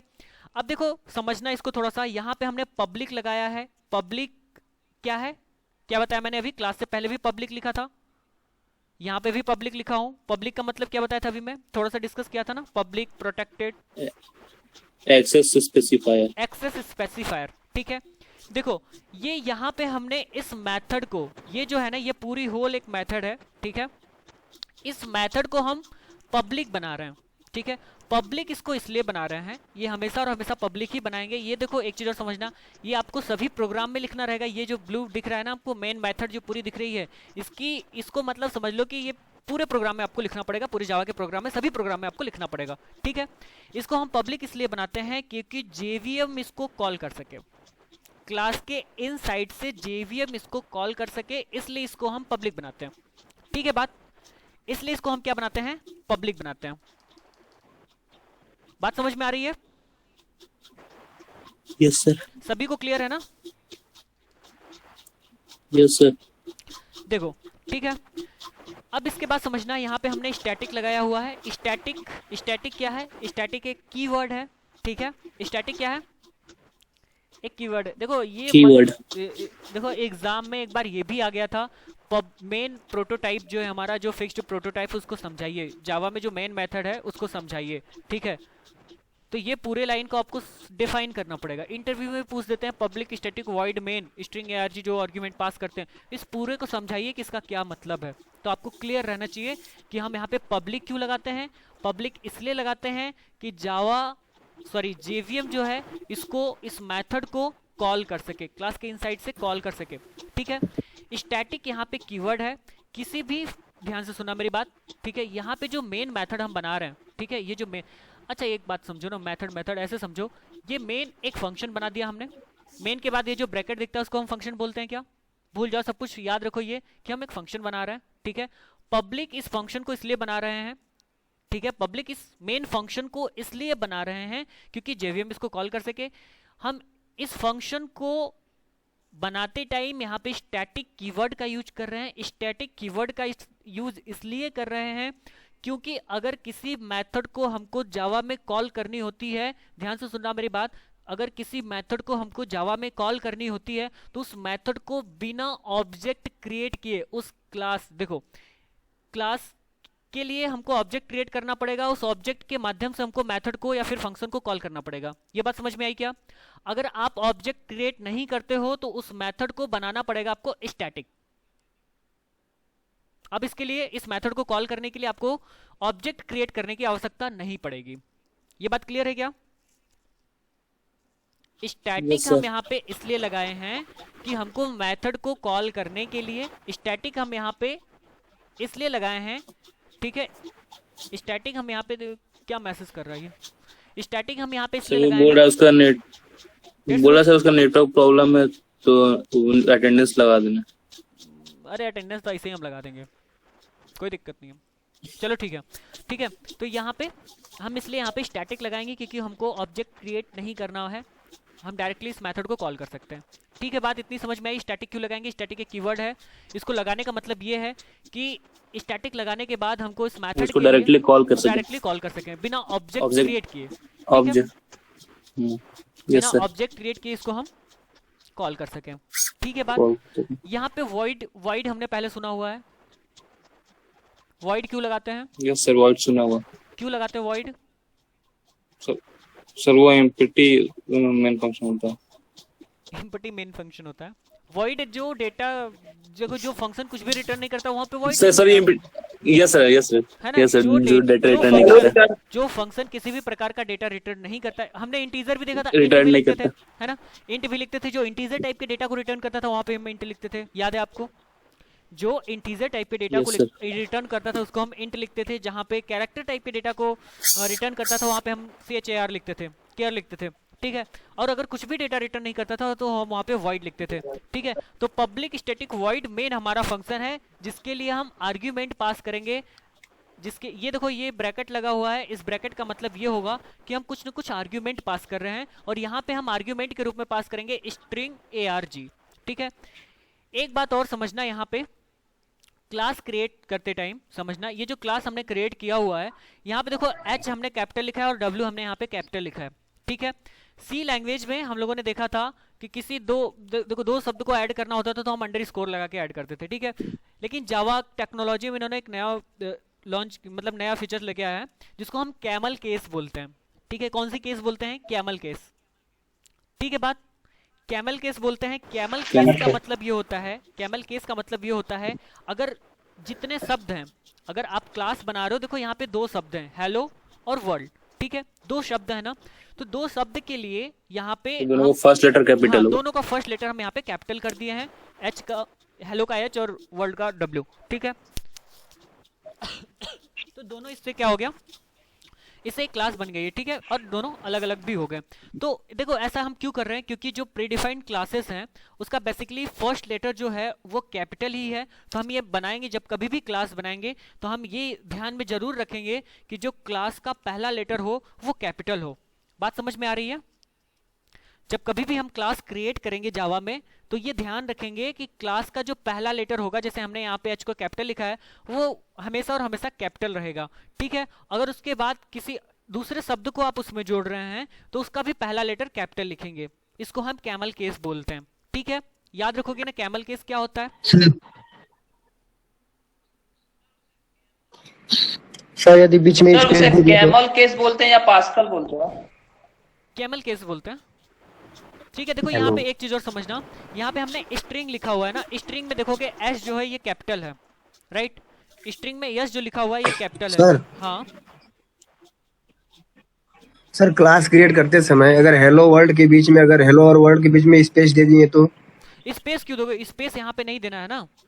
आप जब कभी भी क्लास बनाओगे, देखो जावा में आप स्पेस नहीं दोगे कहीं पे भी। क्लास बनाते टाइम दो शब्द के बीच में कहीं पर भी नहीं दे सकते सर। देखो क्लास बनाते टाइम याद रखना, क्लास बनाते टाइम हम अगर दो शब्द जोड़ रहे हैं, ठीक है, तो हम बीच में स्पेस नहीं देंगे। Yes, sir. ध्यान ये रखेंगे कि जो दो शब्द होंगे उनको बिना स्पेस दिए हुए फर्स्ट लेटर Yes. हमेशा कैपिटल रखेंगे, ठीक है। इतना समझ आ गया? Okay sir. अब पहला प्रोग्राम है Okay, sir. ज्यादा Yes, इसके sir. टाइप में, ठीक है, समझेंगे इसको बहुत अच्छे से, ठीक है। तो यहाँ पे एस जो लिखा है हमने कैपिटल लिखा हुआ Yes, है, sir. इसका मतलब ये है कि स्ट्रिंग जो है वो प्रीडिफाइंड क्लास है, ठीक है, और स्ट्रिंग टाइप का हमने एक एरे बनाया है, ठीक है। ये जो है ये और अच्छे से आगे समझ में आएगा, पहला प्रोग्राम है। उससे पहले एक चीज और समझना, ये जो पब्लिक स्टैटिक वॉइड मेन, ये इतना समझ में आया कि नहीं? इसमें हम पब्लिक क्यों लगा रहे हैं, स्टैटिक क्यों लगा रहे हैं, वॉइड क्यों लगा रहे हैं, मेन हमारा फंक्शन है और यहाँ पे स्ट्रिंग टाइप का आर्ग्यूमेंट पास कर रहे हैं, एक एरे बना रहा है। इतना याद रहेगा सभी को? Yes sir. स्टैटिक एक बार फिर से बताएं। देखो स्टैटिक हमने क्या बोला, स्टैटिक के कीवर्ड, चलो रुको एक मिनट रुको, उसके बाद फिर मैं स्टैटिक को समझा रहा हूँ, ठीक है। इसके बाद जो नेक्स्ट Yes, sir. स्टेटमेंट हमारा होगा, मैं समझा रहा हूँ, ठीक है, जिसका भी डाउट है स्टैटिक क्यों लगाया हम इसको फिर से समझा रहे हैं। इसके बाद जो नेक्स्ट हमारा स्टेटमेंट होगा वो होगा सिस्टम। सिस्टम में भी एस हमने कैपिटल लिखा है, मतलब क्या है, सिस्टम क्या है, एक सिस्टम क्या हो जाएगा, एक इसी से कीवर्ड है क्लास क्लास है, ठीक है। अभी मैंने बताया ना कि जिस आपको जावा प्रोग्राम में जहां कहीं पे भी कैपिटल दिखेगा, अब अपने से स्मॉल लिख दो तो आपकी एरर मानी जाएगी, आपकी गलती मानी जाएगी, ठीक है। जहां कहीं पे भी जावा प्रोग्राम में आपको कैपिटल वर्ड से दिख जाएगा उसका मतलब कि क्लास बना हुआ है, ठीक है। यहाँ पे सिस्टम एक क्लास है, उसके बाद यहाँ पे हमने लिखा है आउट, ठीक है, यहाँ पे लिखा हुआ है आउट। इसको हम समझते हैं कि यहाँ पे आउट क्यों लिखा हुआ है। पहले ये समझना कि सिस्टम यहाँ पे एक क्लास है, उसके बाद आउट लगाएंगे, सिस्टम डॉट आउट, फिर उसके बाद हम डॉट लगा के लिखेंगे प्रिंट, और यहाँ पे आर्ग्यूमेंट पास कर देंगे, जो भी आपको मैसेज प्रिंट करवाना है वो हम यहाँ पे पास कर देंगे।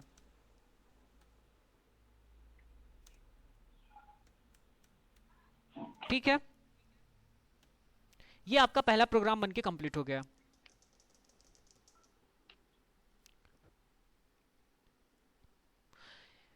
देखो मैंने यहां पे बताया था सिस्टम एक क्लास है और सिस्टम के जस्ट बाद अगर हम डॉट लगा रहे हैं मतलब इसका ये होता है उसके जो भी क्लास है ना, जैसे सिस्टम हम क्लास बोल रहे हैं तो सिस्टम के बाद अगर हम डॉट लगा रहे हैं, किसी क्लास के बाद हम डॉट लगा रहे हैं तो उसका मतलब ये है कि उसके जस्ट बाद उसके हम स्टैटिक रेफरेंस वेरिएबल को कॉल करने वाले हैं। ठीक है, स्टैटिक रेफरेंस वेरिएबल को, ये जो नए नए शब्द आपके सामने आ रहे हैं ना, स्टैटिक रेफरेंस वेरिएबल, ये जो है ये धीरे धीरे आगे जब भी क्लासेस अपनी कंटिन्यू होंगे ना तो ये पूरा क्लियर होता जाएगा। जो ना रेफरेंस वेरिएबल जो बोल रहे हैं हम या फिर इंस्टेंस क्रिएट करना बोल रहे हैं हम, ये सभी शब्द का मतलब अभी समझ में आ जाएगा जब एक दो प्रोग्राम में हम ऑब्जेक्ट क्रिएट करेंगे तब। ठीक है बात। तो अभी जब ये जो नए शब्द आ रहे हैं उसको लेकर के आप लोग कंफ्यूज मत होना, सर ये क्या क्या शब्द लेकर के आ रहे हैं कुछ समझ में ही नहीं आ रहा। ठीक है, तो इससे किसी को कोई कंफ्यूजन नहीं होना चाहिए। ठीक है, तो अभी ये समझना सिस्टम एक क्लास है, सिस्टम के बाद डॉट लगाया है हमने, इसका मतलब ये है कि डॉट लगाने के बाद हम उसके स्टैटिक रेफरेंस वेरिएबल को कॉल करने वाले हैं, या फिर कुछ देर मतलब ऐसा भूल जाओ स्टैटिक रेफरेंस वेरिएबल क्या होता है, ये समझो कि उसके बाद हम एक ऑब्जेक्ट को कॉल करने वाले हैं। ठीक है, तो यहाँ पे हम आउट को ऑब्जेक्ट की तरह बोल सकते हैं, कोई दिक्कत नहीं है। मतलब सिस्टम क्लास डॉट ऑब्जेक्ट लगा दिया आउट। अब इस ऑब्जेक्ट के माध्यम से ये जो प्रिंट लिखा हुआ है हमने इस फंक्शन को या फिर इस मेथड को कॉल करेंगे। ठीक है, ऑब्जेक्ट के माध्यम से ही कॉल करते हैं ना, बात समझ में आ रही कि नहीं? यस सर, यहाँ पे हमने लिख दिया प्रिंट। ये जो लाइन है ये किसके बराबर है? हमने सी लैंग्वेज में पढ़ा हुआ है print F. Print F, yes sir. ठीक है, प्रिंट एफ, ये पूरी लाइन का मतलब यहाँ पे यही है, प्रिंट एफ। Print F. ठीक है, system dot out dot print, ये पूरा प्रिंट करने के लिए, ये स्टेटमेंट किसी मैसेज को प्रिंट करने के लिए या फिर किसी एरो को प्रिंट करने या फिर किसी स्ट्रिंग को प्रिंट करने का काम करता है। ठीक है, बात इतना समझ में आया? Yes sir. Yes sir. इसको हम सेव कर लेंगे।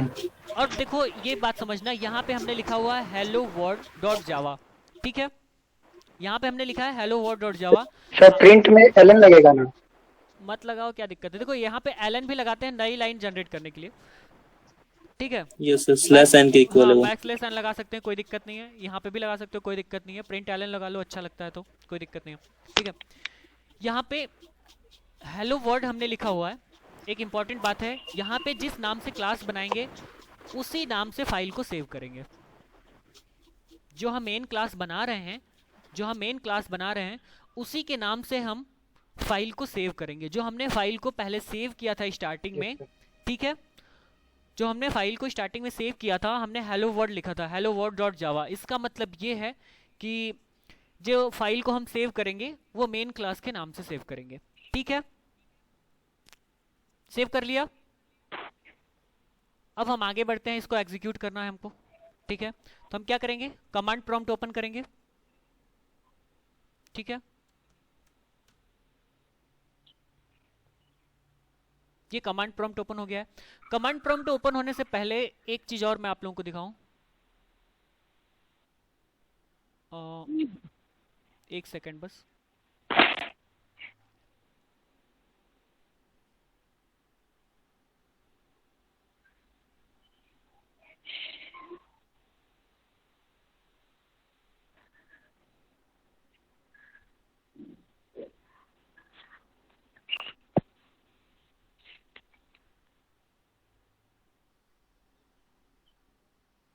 देखो यहाँ पे लिखा हुआ है जावा सी डॉट ई एक्सी, दिख रहा है?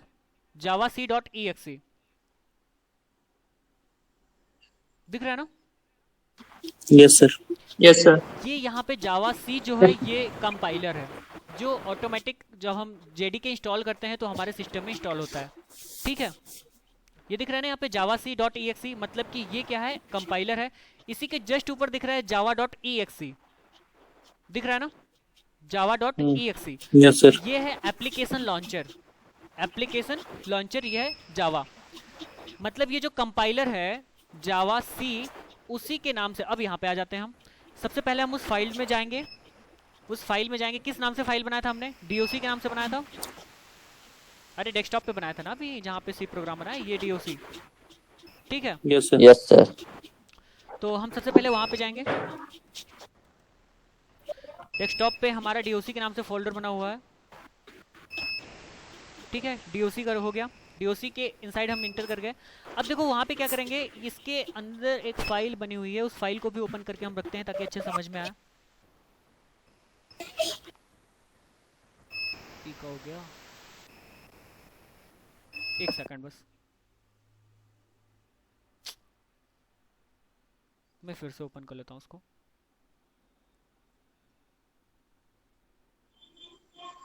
ठीक है, ये फाइल बनी हुई है डीओसी, डीओसी के इनसाइड हमने बनाया हुआ है हेलो वर्ल्ड डॉट जावा, ठीक है। यहाँ पे आते हैं।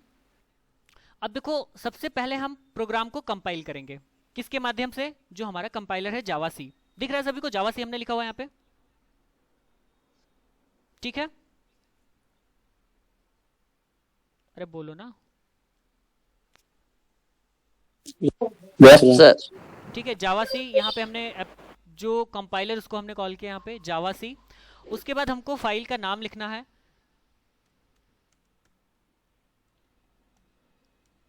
डॉट जावा, हेलो वर्ल्ड डॉट जावा, ठीक है। जावा सी कंपाइलर, उसके जस्ट बाद हम लिखेंगे फाइल का नाम हेलो वर्ल्ड डॉट जावा, ठीक है। 3:20 हो गया क्या? अरे यार चलो कोई दिक्कत नहीं है, हेलो वर्ल्ड डॉट जावा लिख दिया। अब देखो यहाँ पे अब जब जैसे ही आप कंपाइल करोगे प्रोग्राम को ना, जैसे ये जावा सी चलेगा, यहाँ पे जो हेलो वर्ल्ड डॉट जावा लिखा हुआ है इसके जस्ट नीचे एक आपको फाइल मिल जाएगी। उस फाइल का एक्सटेंशन क्या रहेगा आप लोग बताओ मुझे? जो एक फाइल नहीं बनेगी उसका एक्सटेंशन क्या रहेगा? मैंने पिछली क्लास डॉट जावा। डॉट जावा कौन बोला? डॉट जावा तो हम बनाया है ना।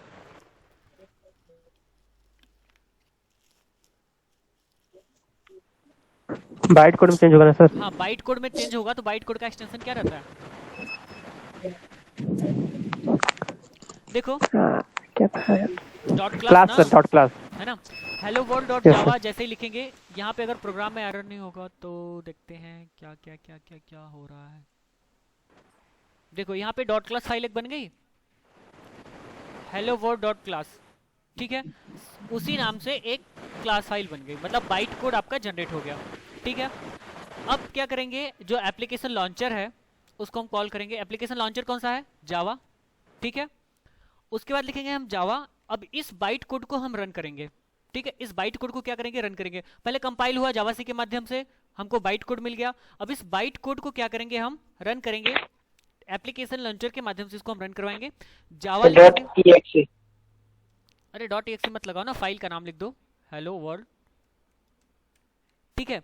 अब यहाँ पे हमको डॉट जावा लगाने की आवश्यकता नहीं है। आप जैसे ही इसको देखोगे, जैसे ही आप इस प्रोग्राम को रन करवाओगे, पहले तो हमने कंपाइल करवाया है, फिर इस प्रोग्राम को रन करवाएंगे। इस प्रोग्राम को रन करवाने के बाद आप आउटपुट देखोगे, यहाँ पे हेलो वर्ल्ड दिखेगा, आपको दिख रहा है हेलो वर्ल्ड, ये इस प्रोग्राम का आउटपुट होगा, ठीक है। बात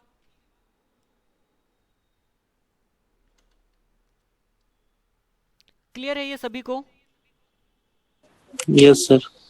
इसमें किसी को कोई डाउट है क्या? No sir. No sir. किसी को कोई डाउट हो तो बताओ भाई।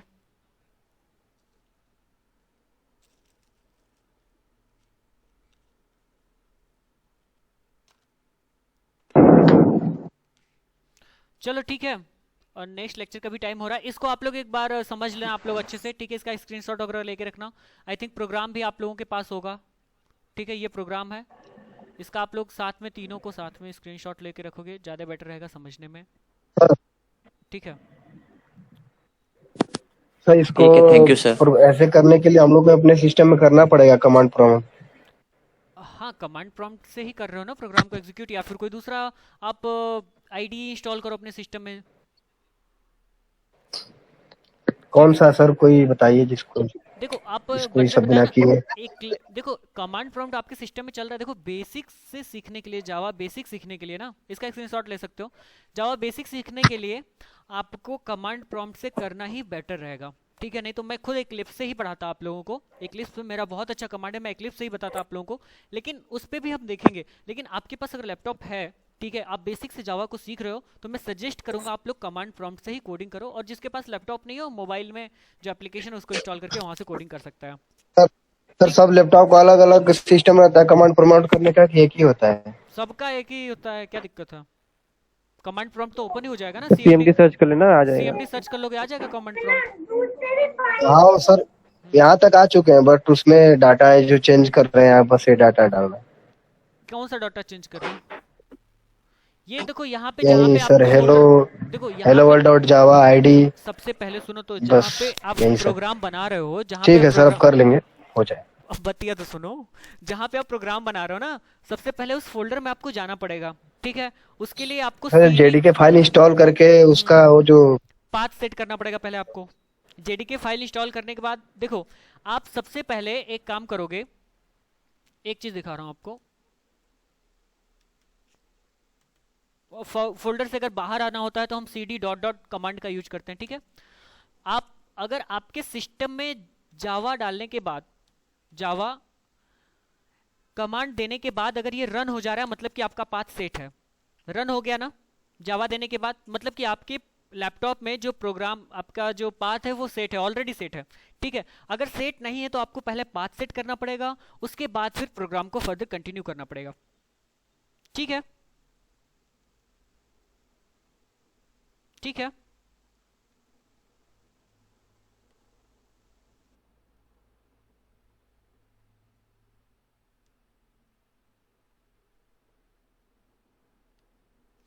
इतना समझ में आना सभी को?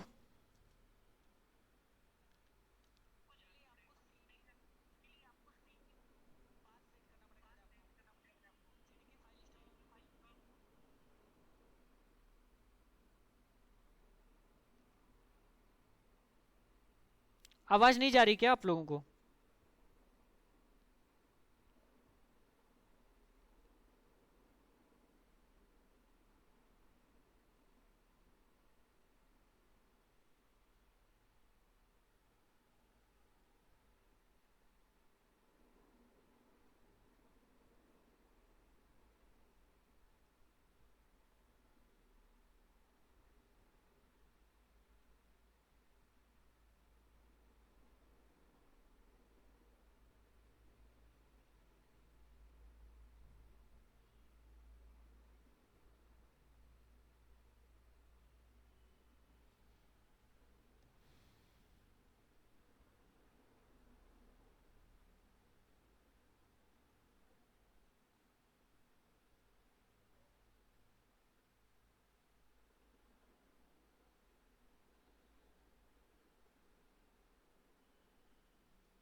अगर आपको ये वीडियो पसंद आई है तो वीडियो को लाइक करें और चैनल को सब्सक्राइब नहीं किया है तो सब्सक्राइब कर लीजिए।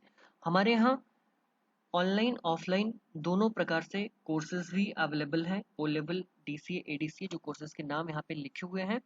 आप हमको कांटेक्ट भी कर सकते हैं इनमें से किसी एक माध्यम के थ्रू। मिलते हैं नेक्स्ट वीडियो में, तब तक के लिए अपना ख्याल रखें। धन्यवाद।